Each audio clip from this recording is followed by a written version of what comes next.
Beyond the mask, why I don't do people is a trauma response, not a personality trait. I don't do people. Four simple words that millions of us wear like armor. Four words that sound like a choice but often hide a wound. Four words that, after my profound conversation with the remarkable Mia Smith Fuller, I now understand represent one of the most misdiagnosed conditions of our time. Mia Smith Fuller is nothing short of revolutionary. Her groundbreaking work in trauma informed connection has transformed countless lives across continents. She's dismantled barriers between psychology and accessibility, bringing healing to communities that traditional therapy has failed to reach. What makes her brilliant isn't just identifying the problem, it's illuminating the path forward for those trapped behind self protective barriers. Her methodology has become the gold standard in trauma recovery circles, and today I'm honored to share her insights with you. What if I told you that your self proclaimed introversion, your celebrated lone wolf status, your I work better alone mantra might not be your personality at all?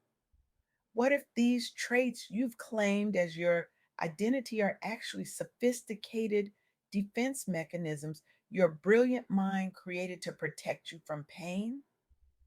This revelation isn't about erasing who you are, it's about understanding who you might have been before the world taught you that connection wasn't safe. When we label ourselves as not a people person, we're often misdiagnosing a trauma response as a personality trait. We're confusing our protective adaptations with our authentic selves. And in doing so, we're accepting a smaller life than the one we were designed for. The truth is startling in its simplicity. Humans are wired for connection, period, full stop. Our nervous systems literally depend on it. Our brains develop through it. Our bodies heal because of it.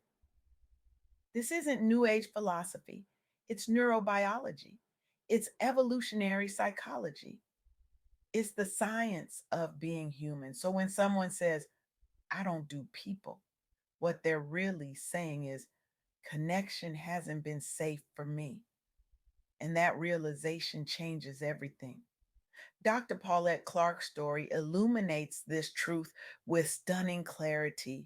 As a high powered executive who prided herself on being a lone wolf, Dr. Clark attributed her isolation to simply being focused on work.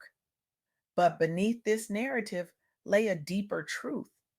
As the only Black woman in her C suite, she had experienced persistent racial trauma that made withdrawal seem safer than engagement.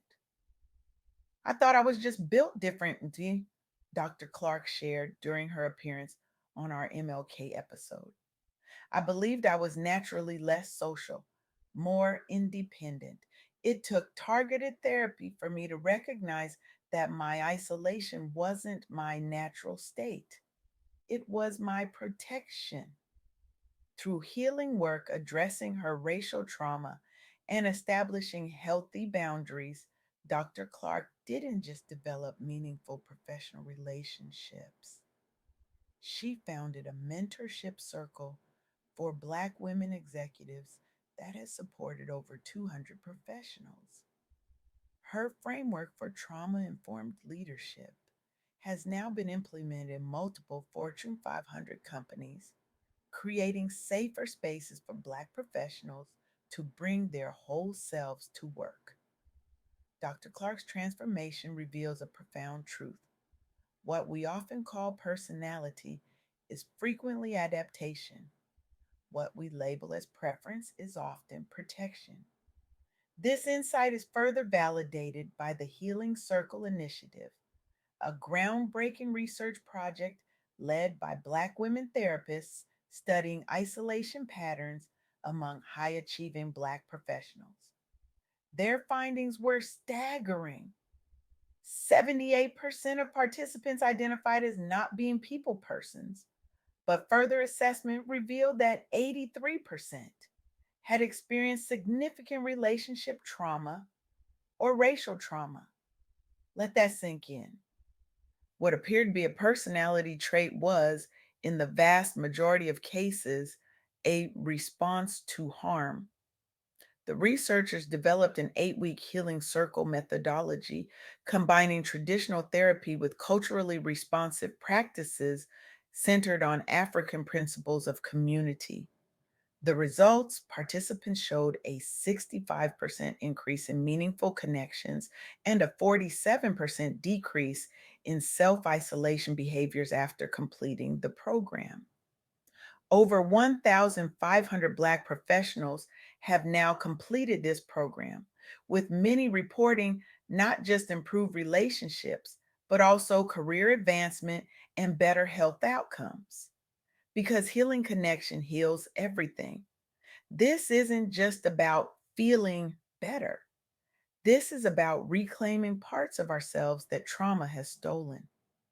This is about building the supportive networks that have historically been central to Black resilience and success. As Mia so eloquently put it during our interview, when we say, I don't do people, we're often making peace with our wounds rather than healing them. The implications of this understanding are revolutionary. If isolation is frequently a trauma response rather than a personality trait, then connection becomes not just possible, but probable when we heal. We aren't changing who we are, we're returning to who we were before pain intervened. This understanding challenges the very foundation of how we think about human personality. It suggests that many of our most deeply held beliefs about ourselves might be adaptive responses rather than immutable traits. Consider the digital vulnerability movement, a social media campaign started by 3 Black entrepreneurs that challenged the strong Black woman and man stereotype by encouraging sharing of personal growth journeys. Initially, resistance was high, with participants fearing professional consequences of showing vulnerability online. But the campaign created structured sharing prompts and community guidelines that allowed for authentic expression while maintaining professional boundaries. The results were transformative. Participants reported a 72% increase in meaningful professional connections and a 58% increase in feeling seen in their workplaces. What began as a small hashtag grew to a movement with over 50,000 participants, featured in major business publications. Several major corporations have adopted elements of the campaign's approach in their DEI initiatives, creating space for authentic connection among employees. The founders all described themselves as formerly not people persons until recognizing this stance came from experiences of being misunderstood or tokenized in professional settings. Their journey from isolation to connection mirrors what Mia Smith Fuller describes as removing the mask to reveal the magnificent being beneath.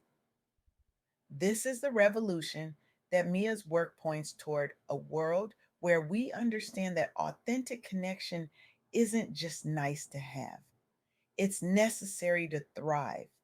If more people embraced the understanding that isolation is often trauma based rather than an inherent personality trait, we'd see a revolution in how we approach both personal and professional relationships. We need to rewrite these narratives on our own terms. I believe we see workplaces that honor both productivity and genuine human connection. We'd witness decreased rates of burnout among Black professionals. We'd experience more innovative solutions emerging from diverse teams where everyone feels safe to contribute. We'd facilitate healing that extends beyond individuals to communities and generations. The path forward isn't about forcing yourself into uncomfortable social situations or pretending to be someone you're not. It's about gently questioning the stories you've told yourself about who you are. It's about distinguishing between genuine preferences and protective adaptations. It's about creating safety for yourself and others to connect authentically. As Mia reminded us, your capacity for connection wasn't destroyed by trauma, it was buried by it. And what's buried can always be unearthed. This understanding doesn't invalidate the very real experiences of those who genuinely thrive with more solitude. True introversion exists, but even authentic introverts need meaningful connection. Perhaps fewer connections, but deeper ones. The question isn't whether you need people, it's how you need people. The journey from isolation to connection isn't linear. It's a dance of steps forward and back, of opening and protecting, of vulnerability and boundaries. It requires patience, self compassion, and often professional support. But the rewards are immeasurable. When we heal our capacity for connection, we don't just improve our relationships, we transform our health, our work, our creativity, our resilience, our joy. I stand before you today not just as a speaker, but as a witness to this truth. I've seen lives transformed when people recognize that their isolation wasn't their destiny, but their defense. I've watched as people who once claimed to not do people discovered a capacity for connection they never knew they possessed. So I challenge you today, have the courage to question your most fundamental beliefs about yourself. Ask yourself if the walls you've built are protecting you or imprisoning you. Consider that the very traits you've claimed as your identity might be the armor you donned to survive in a world that felt unsafe. This isn't just personal work, it's revolutionary work. In a world designed to keep us separate, disconnected, and easier to control, reclaiming our innate capacity for connection becomes an act of resistance. It becomes a declaration that trauma will not have the final word in our story. The next time you hear yourself say, I don't do people, pause, take a breath, and gently ask yourself, is this who I am? Or is this who I became to survive? Because you weren't born to survive, you were born to thrive, you were born to connect, you were born for this. The world needs you, not just your productivity, not just your achievements, but your authentic presence, your willingness to be seen, your courage to connect, your voice unfiltered by fear. What might become possible in your life if you stepped beyond the mask? What relationships might flourish? What innovations might emerge? What healing might occur? What joy might await? I invite you, no, I dare you to find out. Because on the other side of I don't do people lies a world of connection so rich, so nourishing, so transformative that you'll wonder how you ever lived without it. Thank you.